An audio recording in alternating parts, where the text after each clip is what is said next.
Hello, sir. Welcome to It's About Time Travel Agency. What may I have the pleasure of doing for you today? Well, yes, hello. I am interested in experiencing history, if you know what I mean. Of course, sir, of course. No need to jump in one of those crazy newfangled rockets and find adventure at the far corners of the solar system, when there are countless years of human history to explore right here at home. Now, what kind of experience were you looking for, sir? Can I interest you in one of our most popular packages? It is a brief whirlwind tour of some of the most important moments in history: the signing of the Declaration of Independence, the assassination of Archduke Ferdinand, Martin Luther nailing his 99 theses to the church door. Don't you mean his 95 theses? You are correct, sir. You are correct. I got that confused with the 99 Luft balloons. Keen ear, sir, keen ear.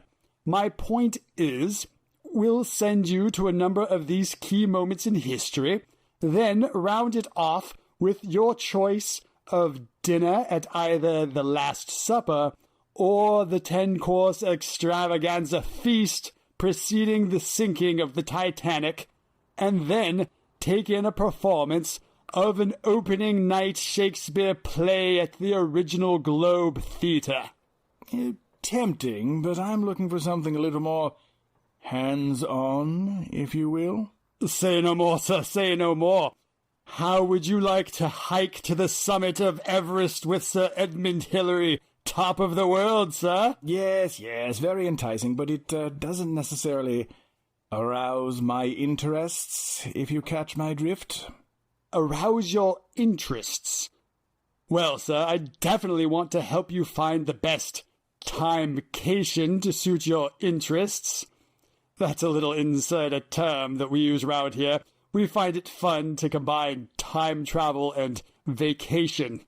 Yes, I call that quite clever.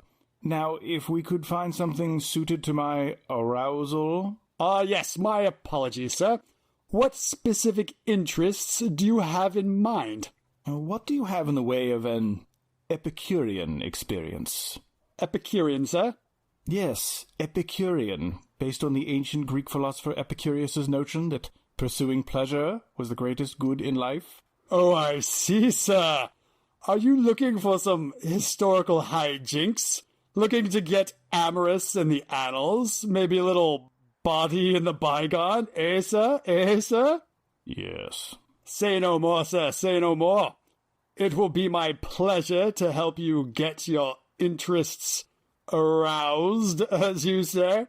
Now let me see what timecation packages I have here that might meet your more carnal criteria. Well, why not ancient Greece, since you're so fond of your Epicurus? Interesting. Tell me more.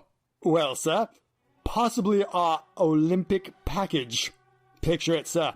Experience the Olympic Games in all their original glory. Some say it's like Mardi Gras, the Super Bowl, and Easter Mass at the Vatican, all rolled into one glorious non-stop 5-day spectacle of excess and debauchery. You can spend your days hobnobbing with the who's who of Greek society, rub elbows with Plato, partake in a public feast for which 100 oxen are slaughtered, and see the 40-foot-tall ivory and gold statue of Zeus, one of the 7 wonders of the ancient world. Then spend your nights roaming the ceaseless bacchanal that is the ramshackle makeshift tent city that pops up for the games. Burning Man wishes it could aspire to this inconceivable spectacle of actors, poets, artisans, and performers around every drunken corner, not to mention the abundance of prostitutes brought in from all over the Mediterranean, expert masseuses, and of course, young boys in makeup doing erotic dances. If that arouses your interest, sir, say no more, say no more. Well, I never. Oh, of course, sir, nor have I, eh? Eh? Oh, and of course the games, sir. Men running around greased and naked, wrestling with each other. Chariot races, which were essentially demolition derbies with horses and no safety equipment. Or place bets on your favorite fighter in the Pancration, a no-holds-barred, nude one-on-one combat to submission. They weren't allowed to gouge eyes, but you could break fingers, choke your opponent unconscious, or tear out their intestines. Quite an extravaganza, sir, quite an extravaganza. Well, I do say that does seem rather intriguing. How much is it? Well, before you make up your mind, I do need to warn you that this is a festival of over 40,000 people held in a rural part of ancient Greece with no sanitation whatsoever. It is held during the hottest part of the summer, so the two rivers that serve the area are dry, meaning there is no water available for bathing or drinking. Heat stroke is common. There are numerous large festering pits containing the rotting carcasses of the sacrificial animals, which are being slaughtered continuously over the course of the 5 days. These, of course, draw plagues of insects, which swarm the skies that are already choked with the smoke from thousands of fires, and there is a high probability that you will contract a fever and diarrhea. Aren't you trying to sell me on this package? Of course, sir. However, I am required to disclose this. We've had people take this package before and then sue upon returning because they got horrendously ill. Actually, with all our travel packages, you are required to sign a waiver before you leave, acknowledging that most of human history is extremely unhygienic. There are no safety standards, and it is very likely that you will get sick or injured, but you hold no one else liable for anything that happens to you in the past. You take full responsibility for any calamities that might befall you. I see. Do you have anything slightly less perilous? Well, if the perils of the Olympic Games are a little too much for you to stomach, you could try Athens. And what leisures would ancient Athens have to offer that might pique my particular interests? Oh, plenty, sir. Athens was somewhat of a male paradise. They locked all their women away at home and had full reign over all public life. You can see plays, gaze at wondrous works of art, gamble with dice, and attend a symposium, which is a gala drinking party where you can indulge in music, poetry, and debate philosophy. So, no women?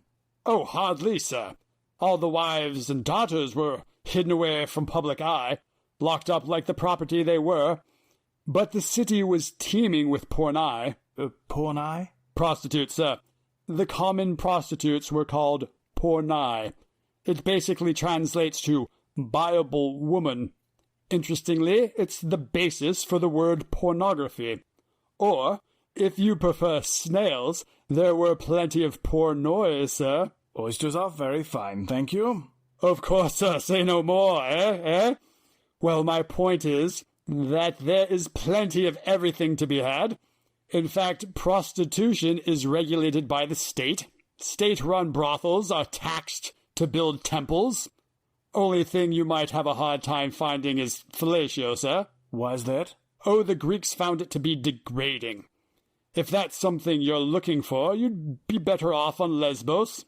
Is Lesbos an option? Oh, of course, sir. In fact, it was known in ancient Greece as being the hot spot for sex tourism. Everyone went there for the lesbians. I've no interest in lesbians. What else do you have?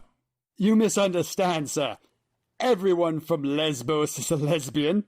They aren't what you are assuming. They were supposed to be some of the most exotic women of the Mediterranean, sir. Very exotic, sir. They were particularly known for that act, sir. In fact, back then, getting your knob slobbered was referred to as getting a lesbian. Intriguing. Yes, indeed, sir. Picture it, if you will, sir, laying there on a warm Mediterranean night, like a king upon a great mound of pillows, eating figs and drinking wine, while numerous sensual, sun-browned women meet your every libidinous desire, as you listen to the lyre music of the poetess Sappho float into your ears on the soft ocean breeze. Quite a holiday, sir, quite a holiday. You yourself don't happen to be a Greek descendant, are you, sir? No, I'm not. Is that an issue? No, not at all, sir. I just wanted to check because we in the time travel trade try to minimize the chances of becoming one's own grandfather as much as possible. So, should I book you the 6-day, 7-night lovely ladies of Lesbos luxury package? It is tempting, but a little pedestrian. What do you have that's more exotic? More exotic than an ancient Greek island celebrated as having some of the most beautiful women in the world that were known to have a prowess for giving head, sir. Yes, I'm looking for something utterly unique. I want an experience. Yes, of course, sir. An experience. You know, sir, let me call in my colleague, Mr. Gray. She may be able to offer you something more exotic. One moment.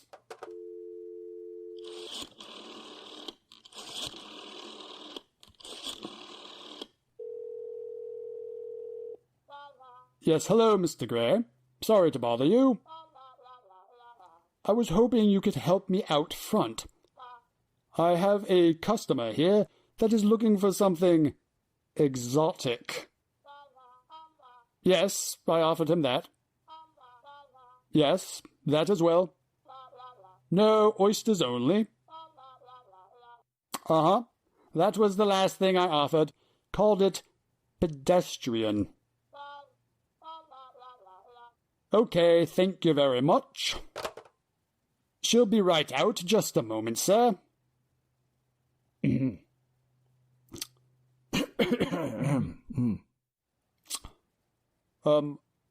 Watched that football match last night? Oh, yes, quite sporting. Oh, very good. Here's Mr. Gray now. Thank you for joining us. This is the gentleman in question. A pleasure to meet you, sir. A pleasure. My colleague informs me that you are looking for something exotic. Hopefully I can offer you something quite unique. I specialize in the more unconventional experiences. My associate said he offered you ancient Greece, but I can see that you are a man of exacting taste. Have you considered ancient Rome, perhaps? After all, the Grecians may have invented it, but the Romans perfected it, as they say. Rome? What exactly is on offer? All roads lead to Rome. No one did it quite like those Romans, eh? Perhaps we might be able to interest you in Pompeii? Quite naughty, the whole place. Obviously, we would drop you well in before any inconvenient exploding volcanoes. The whole place is a decadent paradise. There are, well, trouser tackle lanterns hanging in the streets to light the way. Really gets one in the mood, if you know what I mean. Statues of Priapus all over the place. Why, they are carved into the very street stones. Once you are ready to sample the wares, as it were, you wouldn't have to look far. Might I interest you in the Den of the She-Wolves? She-wolves? Not interested in animals, thank you. Nor was I insinuating you were. The Romans called ladies of the erotic arts lupa, which means she-wolf. Hence, the lupa of Pompeii was known as the Den of the She-Wolves. The whole place is decorated with erotic frescoes. Very fine, sir, very fine. There are 5 rooms on the ground floor, furnished with stone beds and stone pillows. Stone beds and pillows? That doesn't sound particularly inviting. Oh, the beds are covered with a mattress and a blanket, of course, but I can see that you are a man of taste. The large second floor is where the parties and more refined types gather, my friend. No stone beds. Here you have the finest wood. A real party, as it were, and it's not just the she-wolves, my friend. I know my colleagues said oysters only, but there are also gladiators earning a little on the side if you change your mind. So, more brothels, then. If I wanted a brothel, I wouldn't travel 2,000 years into the past for a quick toss on a stone bed. Of course not, sir. Nor should you. My apologies. Forget the dinner, she-wolves. It is obviously not your speed. Perhaps something a little more private, sir? We can arrange an invite to the exclusive parties of the aristocracy. Yes, a party at the house of the Centurion might be more your speed. It belonged to one of the biggest aristocrats in all of Pompeii, and it housed his private sex club. Forget the frescoes of the Den of She-Wolves. They are dirt. Dirt, I say, compared to the art decorating these walls. The owner made a bit of a hobby around excess and decadence. No run-of-the-mill riffraff there, sir. Why, there are even large windows built in just for watching the action if you need to take a break. Or if you're more of a looker than a doer, guaranteed to be a night you will never forget. Or perhaps you'd like more of a party atmosphere? We might be able to offer the Festival of Flora package deal. The practitioners of the oldest profession strip naked and entertain the watching crowds, dancing, and why they even engage in mock gladiatorial combat. Surely a sight you will not be forgetting any time soon. Hares and goats, quite fertile, are ceremoniously released, and the crowds are pelted with velches, beans, lupins. Very fertile, the whole business. I can't say that's quite what I had in mind, to be honest. I thought that you specialized in more one-of-a-kind, ultra-remarkable experiences. So far, this doesn't sound any better than Greece. Fear not, my good man. We will crack this case. Perhaps Rome is not the thing for you. No matter. They didn't have air conditioning. And you wouldn't have wanted to drink any of the wine or water, lead poisoning, you know. We can do better. How about this, sir? I found it while rifling through the archives. 1,000-year-old sex competition in Imperial China. Intriguing. How does one engage in a sex competition? Well, sir, Emperor Liu Chang of the Southern Han Dynasty enjoyed a game he called Naked in Twos. The contest starts with everyone drinking a strong aphrodisiac that his alchemists concoct. He then pairs the men off with palace women. Everyone begins having sex with their partners for the night, while the assemblage are hard at work. He and his Persian lover are carried round to observe, and the two of them decide who is winning at having sex. If they decide that you have defeated your woman, you both get a big prize. How exactly do you win at having sex? That's for Liu Chang to decide, sir. It is entirely up to his discretion. And if I don't defeat my partner? If she wins, do we get a lesser prize? No, sir. You are castrated. Castrated? Yes, sir. It seems like Liu Chang was very much into castration. He insisted that anyone who held power in his court be a eunuch. Pass. What if we could make you a god for a year? A god? Well, that's interesting. Go on, you have my attention. Yes, indeed, my good man. Tezcatlipoca is, why, one of the most important and powerful gods in the Aztec pantheon, and you could be him. Or rather, you could be his Exipla. An Exipla? Never heard of it. A living representation, an avatar, as it were. A flower in song, as the Aztecs called it. An excellence of aesthetic form upon the earth. Very elaborate get-up, too. You get to dress up and wander around looking incredible while people venerate you. Well, I've always had a bit of a weak spot for the theater. What does the outfit consist of? Very fine, sir. Very fine. a polished obsidian mirror carried or worn on the chest, and a smoking tube. You will need to be smoking constantly for the whole year, decked out with an elaborate feathered headdress and carrying a shield. Your body will be painted black. Your head and face will be painted with 3 jet black stripes and 2 of gold. Gold upper armbands, turquoise on the lower arms, golden shell pendants on the ears, turquoise plugs through the lobes, shell necklaces, sandals made with obsidian and ocelot ears, and golden bells all up and down your sides and legs. Sounds a bit uncomfortable, all that, eh? Perhaps, but that is the price one must pay to be a god. Everywhere you go, people will bow and ceremonially eat the dirt you walk on as a sign of respect. Women will present their children to you and call you Tall One, Head Nodder, Handful of Stars. All you have to do is play music, sing, dance, recite poetry, and smell flowers. Smelling flowers and having people eat dirt while wearing fancy sandals? Is that all? Is there anything else this god business comes with? Perhaps something a bit more racy? Why, yes, indeed. You are given 4 goddess wives. Wives in every sense of the word, if you know what I mean. You can do with them as you will. Well, that does sound rather appealing. You say this lasts a full year, though. That sounds to be a bit of a commitment. I think my wife would notice if I were gone that long. No worries, sir. No worries. You are dealing with the very latest in time travel. We'll pop you right in.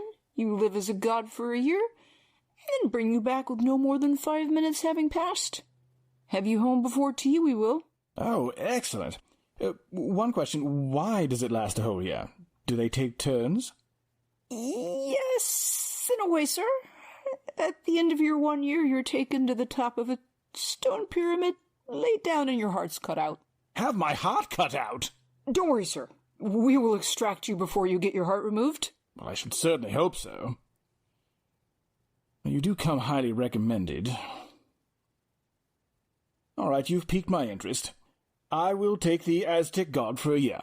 A fine selection indeed. A very good choice. An excellent choice, sir. Here, put this headdress on.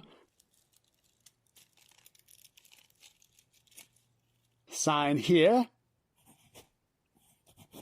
Here. Triplicate here. Initial here. There. And there. Your thumbprint here. And a drop of blood there. A drop of blood? Yes, sir. A fully binding contract. Aztec god for a year, sir. Well, all right, then. Wonderful. Right this way, sir. Into the machine. Have fun, sir. We promise to have you out before the year's up. Thank God he finally made up his mind. Mayhaps we should have mentioned that he has to play a flute constantly and carry around arrows, a lance, a spear, a mirror, and a viewing scepter. I'm sure he'll figure it out. Hopefully he picks up the flute quickly, though. The Aztecs are pretty strict about that one. Anything else on the schedule for this afternoon? Yes, you have a 3 o'clock with a Mr. Rolf Hansen. And what are we doing for him? Quite odd. He wants to go to Svalbard in the year 1500. The year 1500? Why, there's barely anything there now. It wasn't even discovered until the 1590s. That's the point, I guess. Says he wants to spend a full 6 months of Arctic night in the bitter cold with his wife. Well, to each their own. Done with the social media yet? Asked everyone to follow us on Facebook, Twitter, and Instagram? Told them to support us on Patreon? Not yet. I was hoping you'd take care of that. Ah, looks like it's time to pull that chap out.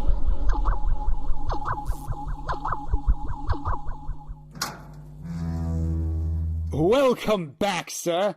Hope you enjoyed your experience. Hardly. You definitely cut it a little close on that one. They were just about to walk me up to the pyramid. Also, the outfit was atrociously heavy and uncomfortable. The standards of living for an Aztec god are horrendous. And you failed to tell me that I only got the wives for the last 20 days of the year. By that time I was so tired from playing the flute, smoking and smelling flowers non-stop that I was too tired to even do anything with them. All in the fine print, sir. But... Legally binding contract, sir. But... Here's your hat, sir. Off you go. But... Bye. Be sure to give us a 5-star review.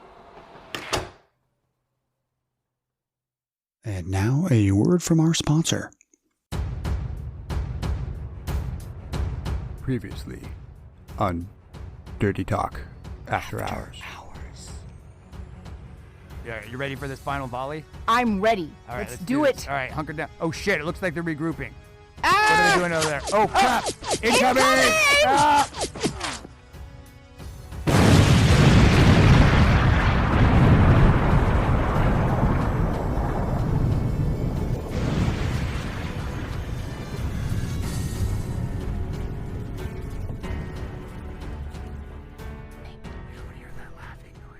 There's no laughing. Or this is scratching. Scratching.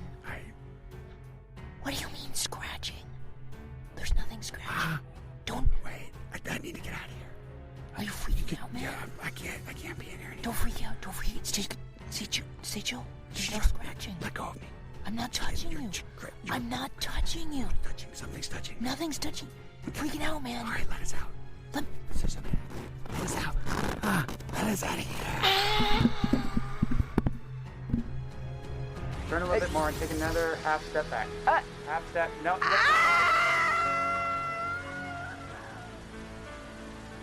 Say hi to Moriarty for me.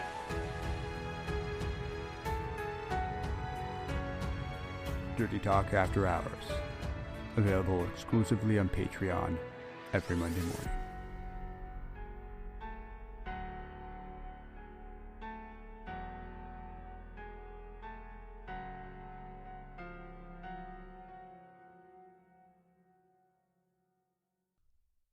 Hey everybody, this is Chris. And Rain. And if you do want to join us for the Dirty Talk After Hours podcast, we would love to have you along. It's a weekly podcast that we do on Patreon. Go to patreon.com/Dirty Talk Podcast, and we'll give you an earful each and every Monday morning. Both of your ears. Full. Yes, 2 ears full every Monday morning. Sometimes we go on adventures. Sometimes we talk about the weird news of the day. It's a never-ending party, my friends. Join us. So if you want to support this podcast and encourage us to keep doing the awesome job we're doing and get bonus episodes every week, go to patreon.com/Dirty Talk Podcast. See you all there.